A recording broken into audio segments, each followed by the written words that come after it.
কথায় আছে আত্মার সাথে যার মনের সম্পর্ক তাকে বলা হয় আত্মীয়। আর আমাদের ধর্মে তো আত্মীয়তার সম্পর্ক বজায় রাখা ফরজ করা হয়েছে। কিন্তু আমাদের এই যুগে কয়জনই বা আত্মীয়র সাথে সম্পর্ক বজায় রাখে? হ্যাঁ, এমন অনেক আত্মীয় স্বজন আছে বছরের পর বছর পার হয়ে গেলেও কোনো খোঁজখবর রাখেও না এবং কোনো খবরও নেয় না। এরকম অহরহ আমাদের সমাজে আছে।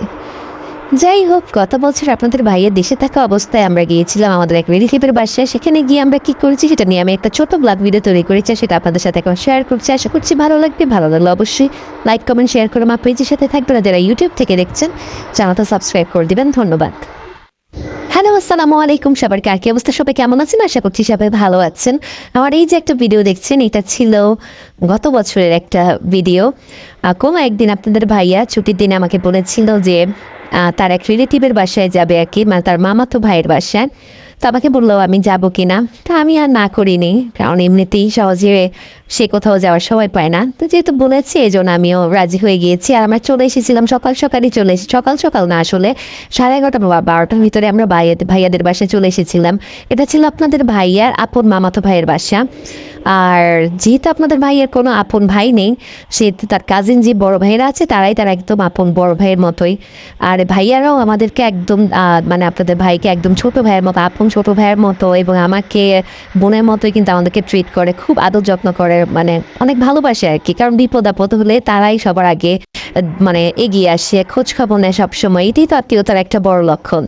মানে এটাই তো এখনকার যুগে কয়জনই বাপ করে। যাই হোক, এরপর তো আমরা যে ভাবি প্রায় সময় বলতো আর কি আমাদেরকে বাসায় আসতে, বেড়াতে, একটু মানে একদিন থাকতে। কিন্তু আপনাদের ভাইয়ের সময় না হওয়ার থাকার কারণে মানে সময় করতে এসে পারতো না ওইভাবে, এই জন্য যাওয়া হতো না। যেহেতু হঠাৎ করে একদিন বলেছে যে যাবো নাকি, এই জন্য আমিও আর মানা করিনি, আমিও চলে এসেছি। মানে থাকার জন্য আসিনি, আমরা বিকেলেই চলে গিয়েছিলাম। তারপরও একটা সময় কাটাবো আমরা, এই জন্য এসেছি। আর আমি আসার পরে ভাবির বাসাটা একটু ঘুরে ঘুরে দেখছিলাম। উনি কিন্তু খুবই শৌখিন এবং খুবই গোছানো একজন মানুষ, আর খুবই সুন্দর করে তার বাসাটা গুছিয়ে রেখেছে। আমি খুবই করে দেখছিলাম, খুব ভালো লাগছিল। আবার আমাদের বাসায় একটা মানে বিড়াল ছিল আর কি, ওইটা তো আমার ছিল, ওইটা দেখে ওটার পিছিয়ে নিয়েই সারাদিন আর কি যতক্ষণ ছিলাম আমরা ওটা নিয়েই ঘুরেছিল, মানে ওটা নিয়েই খেলা করছিল বাবু। তো আমরা যেহেতু সকালে বলে এসেছিলাম, মানে যেদিন এসেছি ওদিনই সকালে বলেছিলাম ভাবিকে যে আমরা আসছি।